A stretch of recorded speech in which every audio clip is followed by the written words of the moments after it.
Olá, meu nome é André Luiz Silva Brocchieri, eu pratico yoga desde 1977 e sou professor de yoga desde 2005. Eu me propus a montar esse curso de Mindfulness e espero que você aprecie. Vamos começar falando do órgão mais importante do corpo humano, o cérebro. Ele é responsável pela criação de obras de artes maravilhosas, tais como os afrescos da Capela Sistina, a Catedral de Constantinopla, as 4 estações de Vivaldi, o Moisés de Michelangelo, o Pensador de Rodin. Somente nos últimos anos, com o aumento da tecnologia, é que conseguimos vislumbrar seus mistérios. A tecnologia avançou e, com o desenvolvimento de novos instrumentos de investigação, aprendemos muito sobre o seu funcionamento. Esses instrumentos são tanto mentais quanto físicos. Do ponto de vista mental, o grande responsável é a matemática. O desenvolvimento da estatística, principalmente associado com a psicologia e a psicanálise, fez com que aprendêssemos sobre os caminhos invisíveis e intangíveis da mente humana. Neste assunto, o grande responsável pelo descobrimento do id, ego e superego foi Freud e seus discípulos. Do ponto de vista físico, instrumentos como o eletrocefalograma e a ressonância magnética mostraram-nos as frequências com que o nosso cérebro funciona, as áreas do cérebro que funcionam dependendo das atividades que fazemos. Como consequência destes avanços, descobrimos que o nosso cérebro, do ponto de vista de gasto de energia, ele é composto de 5 faixas de frequências básicos: o θ, o delta, o alfa, o beta e o gama. Do ponto de vista estrutural, ele é composto de 3 camadas distintas: o reptiliano, o límbico e o córtex. O gasto de energia é tanto maior quanto maior a frequência de funcionamento do cérebro. Devemos entender que todas as frequências atuam ao mesmo tempo. Existe a predominância de uma frequência sobre a outra, dependendo de quão nova é a situação frente às memórias guardadas. Devido à interação das informações citadas, vou descrevê-las em conjunto. Cérebro reptiliano. O cérebro reptiliano é o mais antigo. Ele tem aproximadamente 178 milhões de anos. Os estudos biológicos nos indicam que um órgão torna-se estável depois de aproximadamente 500 mil anos. Por isso, essa parte do cérebro é muito estável. Ele é responsável pelas respostas básicas do organismo. Estas respostas limitam-se a ataque ou fuga. Eles são a chave do instinto da sobrevivência. Essas respostas são inconscientes, pois a consciência é uma área nova do cérebro. A consciência situa-se com maior propriedade no córtex. A percepção é feita com a atenção involuntária. Este é o reino das ondas delta, que variam entre 0,1 e 4 Hz. Ela dispara a resposta condicionada com uma enxurrada de hormônios. Os hormônios, produzidos pelo cérebro reptiliano, não é suficiente para acionar os tecidos do corpo todo. Por isso, entra em ação o cérebro límbico, como veremos abaixo. Esse conjunto rápido aciona todas as frequências do cérebro e, dependendo se a situação for nova ou não, aciona a capacidade de análise e de movimento. As frequências beta e gama, como veremos adiante. Agora, vamos falar do cérebro límbico. Cérebro límbico. O cérebro límbico tem aproximadamente 35 milhões de anos. Nesta parte do cérebro ocorre a produção dos sentimentos humanos. Ele é estável. Os sentimentos humanos que são produzidos pelos hormônios nesta região do cérebro são o medo, a tristeza, a raiva e a alegria. Esses sentimentos são subconscientes, ou seja, pertencem ao reino do ego, do ponto de vista da psicologia e psicanálise. A faixa de frequência que os aciona são teta e alfa. As ondas tetas situam-se entre 4 e 7 Hz. As ondas alfa situam-se entre 7 e 13 Hz. A importância desses sentimentos podem ser observados na alegria. A alegria é responsável por mais de 60% da recuperação de doentes, por exemplo. Os outros sentimentos também têm a sua importância, principalmente se o assunto for a formação dos condicionamentos. Eles foram muito importantes durante a fase em que vivíamos no estado de natureza, ou seja, quando tínhamos que enfrentar com mais frequência as adversidades do ambiente à nossa volta. As adversidades tinham sua origem nos fatores climáticos, geográficos e biológicos. Como veremos no curso básico de formação de yoga, são 4 os geradores de dor. As adversidades acionam os 3 sentimentos negativos do cérebro límbico. Esses sentimentos são os formadores do estado de estresse. Nesta condição, o cérebro grava com mais detalhes sobre as condições circundantes a fim de evitá-las na próxima oportunidade. Ou seja, formam-se os traumas. Esses são alguns dos acionadores da síndrome do pânico, da ansiedade e da depressão. Como citado acima, o consciente é mantido pelo córtex. O córtex. Essa parte do cérebro tem apenas 200 mil anos. Ainda não se estabilizou. Essa parte do cérebro é responsável pelo desenvolvimento da consciência, da matemática, da filosofia, das ciências, das artes. O conjunto de todas as suas funções compõe um órgão onde foram observados efeitos interessantes e surpreendentes. Uma dessas propriedades é a capacidade de se reconhecer.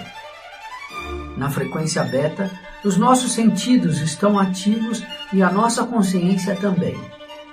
Nesta condição, nós recebemos 400 bilhões de bits de informação por segundo. Apesar disso, nós temos consciência de apenas 2.000. Os gastos de energia são enormes. É nessa frequência que temos condições de exercitar a análise e utilizar toda a nossa capacidade de concentração e atenção. Afinal, o que é a atenção? A psicologia observou que existem 2 tipos de atenção: a involuntária e a voluntária. Atenção involuntária. A atenção involuntária é a responsável pelas respostas de ataque ou fuga. Portanto, são garantidores da sobrevivência. Ela está presente mesmo no cérebro reptiliano. Isso significa que ela se manifesta mesmo nas frequências delta, teta e alfa. Ela age todas as vezes que um movimento acontece. Desde a Grécia Antiga, qualquer movimento está relacionado com a presença de vida. Uma vez que o cérebro reptiliano identifica um movimento, ele tinha que decidir qual a resposta adequada para a observação feita. Identificada se a resposta era de ataque ou fuga, o cérebro límbico aumenta a produção de hormônios do estresse, isto é, os sentimentos de raiva ou de medo, respectivamente. Para uma produção localizada, o cérebro gera a quantidade de hormônios suficientes. Entretanto, para que isso tenha um efeito sobre as demais áreas do corpo, a saber, músculos e vísceras, são ativadas as glândulas endócrinas. Um exemplo delas, as suprarrenais. Aumenta a produção de adrenalinas, noradrenalina e cortisol. Todo esse processo tem que acontecer em microsegundos e com o menor gasto de energia possível. Como eles são garantidores da sobrevivência, são chamados de instinto de sobrevivência. O cérebro primitivo e habituado com a escassez do estado natural, faz dos condicionamentos uma maneira mais econômica de resolver problemas conhecidos. Por isso, os condicionamentos ficam guardados no inconsciente e no subconsciente. Lembremos que os condicionamentos, também chamados de hábitos ou crenças, são maneiras mais rápidas de conseguir resultados esperados. Eles agem em várias funções básicas do organismo. Estão entre elas o crescimento de pelos e cabelos, os batimentos cardíacos, o crescimento das unhas, a digestão, a assimilação e distribuição de nutrientes, a audição, a visão, as capacidades olfativas e gustativas. Podemos ainda citar uma série enorme de condicionamentos psicossociais. Eles representam mais de 99% de todas as nossas ações. Devido à enorme quantidade de condicionamentos existentes, muitos filósofos e cientistas costumam afirmar que não existe o livre-arbítrio. Os condicionamentos formam-se no cérebro humano sob determinadas condições.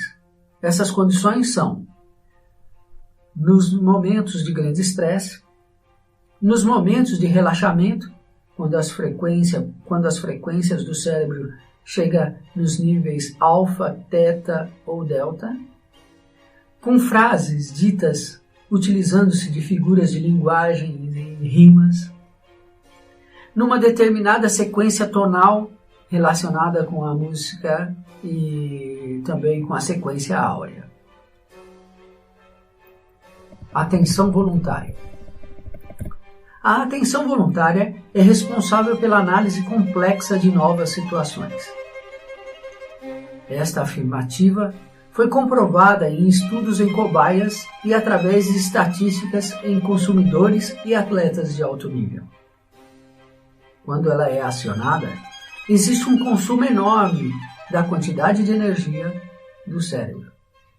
Todas as funções cerebrais são ligadas. As decisões são tomadas muito lentamente. Isso prejudica o desempenho da atividade. Ela analisa o momento e correlaciona com as informações gravadas no inconsciente. Esta atividade cria novas relações sinápticas. Observe que isso já é um início de condicionamento. Quando exercitadas corretamente, estabelece os novos condicionamentos que serão executados rapidamente com um consumo mínimo de energia pelo inconsciente. Por isso, o cérebro utiliza os condicionamentos, também chamados de hábitos ou crenças. O grande problema da natureza é que os eventos sempre são novos. O universo renova-se a cada momento. Isso gera a necessidade de novas análises. São necessárias novas decisões. A capacidade de tomar novas decisões a cada momento é o que chamamos de livre-arbítrio. Mindfulness. Mindfulness pode ser traduzido como atenção plena. O objetivo dele é fazer com que diminua a função de análise e movimento do cérebro e do corpo, respectivamente. Ou seja, diminuir a incidência das frequências beta e gama.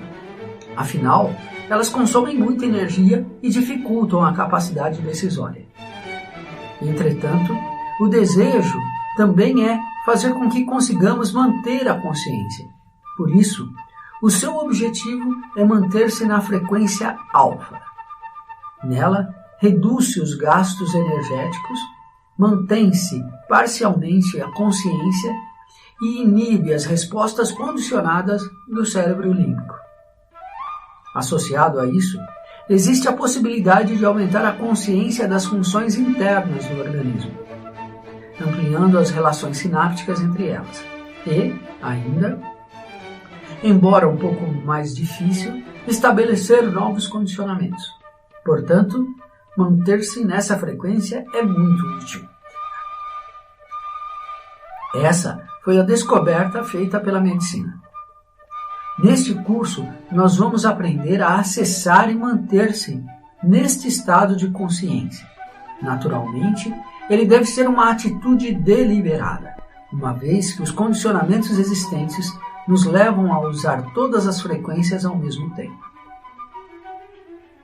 Acessar e manter-se nesse estado de consciência é uma condição natural dependendo das disposições genéticas específicas de cada indivíduo. Ele foi também uma condição treinada e exercitada por um grupo social muito restrito, os praticantes e mestres de yoga. A permanência nesse estado de consciência permite-nos ainda muito mais coisas. Este é o motivo pelo qual, dos 100 livros que mais influenciaram a humanidade, 4 citam praticantes de yoga. Existem mais de 3.800 trabalhos científicos que têm por base os textos de yoga. O yoga deu origem ao Pilates, à eutonia, à RPG, ao Feldenkrais, aos alongamentos modernos, ao Low Pressure Fitness, entre outros. Espero que aprecie a informação.